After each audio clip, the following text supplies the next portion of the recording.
BJP ಬಗ್ಗೆ ಯಾಕೆಷ್ಟು ದ್ವೇಷ ಅಂತ ಕೇಳ್ತಾರಪ್ಪ ಅವರು.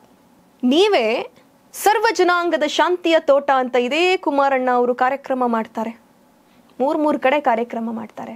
ಮೂರ್ ಕಡೆ ಕಾರ್ಯಕ್ರಮ ಮಾಡಿ ಮಠದ ಸ್ವಾಮೀಜಿಗಳನ್ನ ಕರೆಸಿ, ಮೌಲ್ವಿಗಳನ್ನ ಕರೆಸಿ, ಪಾದ್ರಿಗಳನ್ನ ಕರೆಸಿ, ನೋಡಿ ಇದು ನನ್ನ ಭಾರತ, ಇದು ನನ್ನ ಕರ್ನಾಟಕ ಅಂತ ವೇದಿಕೆಯನ್ನು ಹಿಂಗೆ ತೋರಿಸಿ ಕುಮಾರಸ್ವಾಮಿ ಅವರು ಹೇಳ್ತಾರೆ, ಇದು ನನ್ನ ಭಾರತ, ಇದನ್ನ ನಾವು ಉಳಿಸ್ಬೇಕು, ಆ ಕಾರಣಕ್ಕೋಸ್ಕರ ನೀವು ಬಿಜೆಪಿ ಜೊತೆಗೆ ಇರಬಾರ್ದು ಅನ್ನುವಂಥ ಒಂದು ಸ್ಪಷ್ಟವಾದಂಥ ಸಂದೇಶವನ್ನ ರವಾನೆ ಮಾಡ್ತಾರೆ.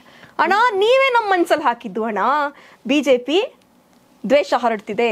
ಉರಿಗೌಡ ನಂಜೇಗೌಡನ ವಿರುದ್ಧ ಇಡೀ ನಮ್ಮ MLCಗಳನ್ನ ಮಂಡ್ಯಕ್ಕೆ ಕಳಿಸಿ, ನೋಡ್ರಪ್ಪ ಅದೇನದು ಏನೋ ಉರಿಗೌಡ ನಂಜೇಗೌಡ ಅಂತ ಇಷ್ಟ ದಿನ ಇರಲಿಲ್ಲ, ಇದ್ಯಾವಾಗ್ರೋ ಬಂತು ಅಂತ ಬಿಜೆಪಿನ ಬೈದಿದ್ದು ನೀವೇ ಅಲ್ವಾ ಕುಮಾರಣ್ಣ?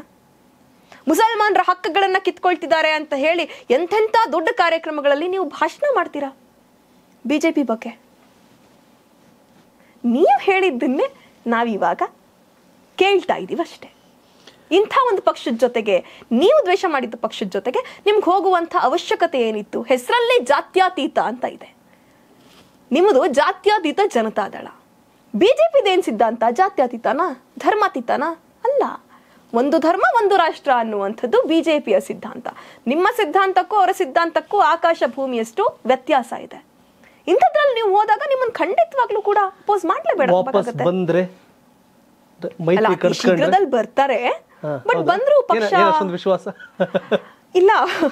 ನಾನು ಕುಮಾರಣ್ಣನ್ ತುಂಬಾ ಹತ್ರದಿಂದ ನೋಡಿರೋದ್ರಿಂದ, ಅವರ ಒಡನಾಟಗಳನ್ನ ನೋಡಿರೋದ್ರಿಂದ ಅವ್ರಿಗೆ ಇದನ್ನ ಡೈಜೆಸ್ಟ್ ಮಾಡ್ಕೊಳಕ್ಕೆ ಸ್ವಲ್ಪ ಕಷ್ಟ ಆಗುತ್ತೆ. ಈಗಾಗ್ಲೇ ಶುರು ಆಗಿದೆ. ಬಿಜೆಪಿ ಜೆಡಿಎಸ್ ತಿಕ್ಕಾಟ ಈಗಾಗಲೇ ಶುರುವಾಗಿದೆ. ಇನ್ನೊಂದಷ್ಟು ದಿನ ಅತಿ ಶೀಘ್ರದಲ್ಲಿ ಸ್ಫೋಟಿಸಲಿದೆ. ಸ್ಫೋಟ ಆಗುತ್ತೆ, ಹೊರಗಡೆ ಬರ್ತಾರೆ, ಮತ್ತದೇ ಅವ್ರದ್ದಿದೆಯಲ್ಲ ಶುರು ಮಾಡ್ತಾರೆ. ಬಟ್ ಜನರ ನಂಬಿಕೆ ಕಳ್ಕೊಂಡಿದ್ದಾರೆ. ಜನರ ನಂಬಿಕೆ ಕಳ್ದು ಹೋಗಿದೆ. ನನ್ನ ತಂದೆ ಅಂತವ್ರು ಹಂಗಾರೆ ಹೆಂಗಿದ್ರು ನೀವು ಹೊರಗಡೆ ಬಂದು ಓಟ್ ಹಾಕಲ್ಲ ಅಂದ್ರೆ ಅವ್ರು ಅಲ್ಲೇ ಇರ್ಲಿ ಅಂತನ? ಇದ್ರಲ್ಲಿ ಬರ್ದೇ ಇರ್ಲಿ, ನಾವು ಓಟ್ ಮಾಡಲ್ಲ. ಇಲ್ಲ, ತುಂಬಾ ಬೇಗ ಬಂದ್ರೂ ಅವ್ರು ಮಾತ್ರ ಬರ್ತಾರೆ. ಬಿಜೆಪಿ ಅಥವಾ RSSನ ರುಚಿ ಹತ್ತಿದಂತಹ ಯಾವ ಹುಡುಗ ಹುಡುಗಿಯರು ಕೂಡ ಅಲ್ಲಿಂದ ಹೊರಗಡೆ ಬರೋದು ತುಂಬಾ ಕಷ್ಟ. ನೀವು ತಗೊಂಡು ಹೋಗಿ ಬಿಜೆಪಿ ಗಿಡನ ಅಲ್ಲಿ ನೆಟ್ಬಿಟ್ಟಿದ್ದೀರಾ, RSS ಗಿಡನ ನೀವು ನೆಟ್ಬಿಟ್ಟಿದ್ದೀರಾ, ಕೋಮುವಾದದ ಗಿಡನ ನೆಟ್ಬಿಟ್ಟಿದ್ದೀರಾ. ಆ ಗಿಡದ ಒಂದು ಹಣ್ಣಾಗಿರುವಂಥ ಅಥವಾ ಆ ಗಿಡವನ್ನ ನೆಟ್ಟದಂಥ ನೀವುಗಳು ಹೊರಗಡೆ ಬರಬಹುದೇ ವಿನಃ ಆ ಗಿಡಗಳು ಬೇರು ಬಿಡುತ್ತವೆ. ಕಾಂಗ್ರೆಸ್ ಆಗಲಿ ಅಥವಾ JDS ಆಗಲಿ ಒಂದು ಕ್ಯಾಡರ್ ಪಕ್ಷ ಅಲ್ಲ, ಒಂದು ಕ್ಯಾಡರ್ ಬೇಸ್ಡ್ ಪಾರ್ಟಿಗಳಲ್ಲ. ಇದೊಂಥರ ಮಾಸ್ ಬೇಸ್ಡ್ ಪಾರ್ಟಿಗಳೇ. ಕುಮಾರಣ್ಣ ಅಂದ್ರೆ ಓಯ್ ಅಂತ ಬರೋ ಜನ, ಸಿದ್ದರಾಮಯ್ಯ ಅವರು ಅಂದ್ರೆ ಓಯ್ ಅಂತ ಬರೋ ಜನ, DK ಶಿವಕುಮಾರ್ ಅಂತ ಅಂದ್ರೆ ಜೈಕಾರ ಕುಕ್ಕೊಂಡು ಬರುವಂಥ ಜನ ಇರೋ ಪಕ್ಷಗಳು ಯಾವುದು ಅಂದ್ರೆ JDS ಮತ್ತು ಕಾಂಗ್ರೆಸ್. ಬಿಜೆಪಿ ಹಾಗಲ್ಲ. ಬಿಜೆಪಿಯ ಅಥವಾ RSSನ ರಾಜಕಾರಣವೇ ಬೇರೆ. ನಿಮಗೆ ನಮ್ಮ ಕಾಂಗ್ರೆಸ್ ಬಿಜೆಪಿ JDS ಲೀಡರ್ಗಳು ಯಾರಾದರೂ ಹೆಗ್ಲ ಮೇಲೆ ಕೈ ಹಾಕ್ಕೊಂಡು ಮಾತಾಡ್ತಾರಾ? ತುಂಬಾ ಕಡಿಮೆ. ಅದೇ ನೋಡಿ, ಬಿಜೆಪಿಯ ಸಂಘಟನೆಗಳನ್ನು ನಾವು ಒಪ್ಕೊಳ್ಬೇಕು, ಅಥವಾ ಬಿಜೆಪಿಯ ಸಂಘಟನೆ ಮಾಡುವಂಥ ಒಂದು ರೀತಿ ಇದೆಯಲ್ಲ, ಅಥವಾ RSS ಸಂಘಟನೆ ಮಾಡುವಂಥ ರೀತಿ ಇದೆಯಲ್ಲ, ಅದನ್ನು ನಾವು ಕಲಿಬೇಕದ್ರಿಂದ. ಏನು ಅಂದರೆ, ಇವ್ರು ಯಾರೋ ಇರ್ತಾರೆ ಲೀಡ್ರು, ಒಬ್ಬ ಸಾಮಾನ್ಯ ಕಾರ್ಯಕರ್ತನ ಹೆಗ್ಲು ಮೇಲೂ ಕೈ ಹಾಕ್ಕೊಂಡು ಮಾತಾಡಿಸ್ತಾರೆ.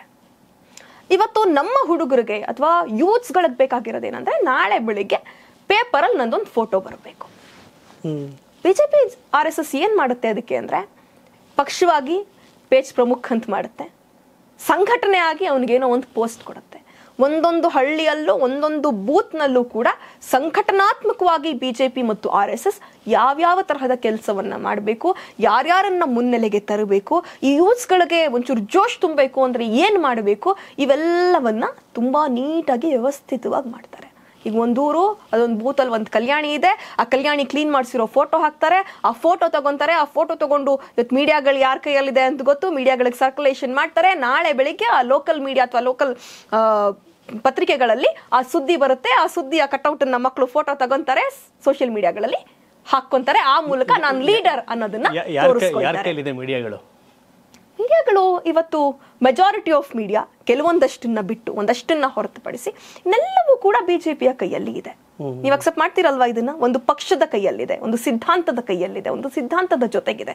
ಸರಿನೋ ತಪ್ಪೋ ಪತ್ರಿಕಾ ಧರ್ಮವನ್ನ ಮರೆತು ಸರಿಯಾಗಿದ್ರೂ ತಪ್ಪಾಗಿದ್ರೂ ಒಂದು ಪಕ್ಷದ ಪರವಾಗಿಯೇ ವಾದ ಮಾಡುವಂತಹ ಒಂದು ನಿಲುವು ಇವತ್ತು ಮೆಜಾರಿಟಿ ಆಫ್ ಮೀಡಿಯಾಗಳ ಕೈಯಲ್ಲಿದೆ. ನಾನು ಒಂದೊಂದ್ಸತಿ ಡಿಬೇಟ್ ಮಾಧ್ಯಮಗಳಲ್ಲಿ ಅದನ್ನು ಒಪ್ತೀನಿ, ನೀವು ಬಹಳಷ್ಟು ನೋಡ್ತಿರ್ತೀರಿ, ರೈಟು ಲೆಫ್ಟು ನಮ್ಮ ಕರ್ನಾಟಕದಲ್ಲಿ ರೈಟು ಅಂತಂದರೆ ಬಲಪಂಥೀಯವಾಗಿ ಅದು ಬಿ ಜೆ ಪಿ ಪರವಾದಂಥ ವಾದ, ಲೆಫ್ಟ್ ಅಂದರೆ ಬಿ ಜೆ ಪಿ ವಿರುದ್ಧವಾದಂಥ ವಾದ ಅನ್ನೋ ಒಂದು ಲೆಕ್ಕಾಚಾರಕ್ಕೆ ಬಂದ್ಬಿಟ್ಟಿದೆ. ಬಟ್ ನೀವು ಹೇಳ್ದಂಗೆ ನಮ್ಮ ಹಳೆ ಮೈಸೂರು ಭಾಗದಲ್ಲಿ ರೈಟು ಲೆಫ್ಟು ಯಾವುದೂ ಬರೋದಿಲ್ಲ. ಸರಿ ಇದ್ರೆ ಸರಿ ಬಡತದ್ದು, ತಪ್ಪಿದ್ರೆ ಸರಿ ಬಡತದ್ದು ಅಂತ ಹೇಳ್ಕೊಂಡು ಹಿಂಗೆ ಹೋಗ್ತಿರ್ತೀವಿ ಅಷ್ಟೇ, ಸರಿ ತಪ್ಪು ಜರ್ನಲಿಸಮ್.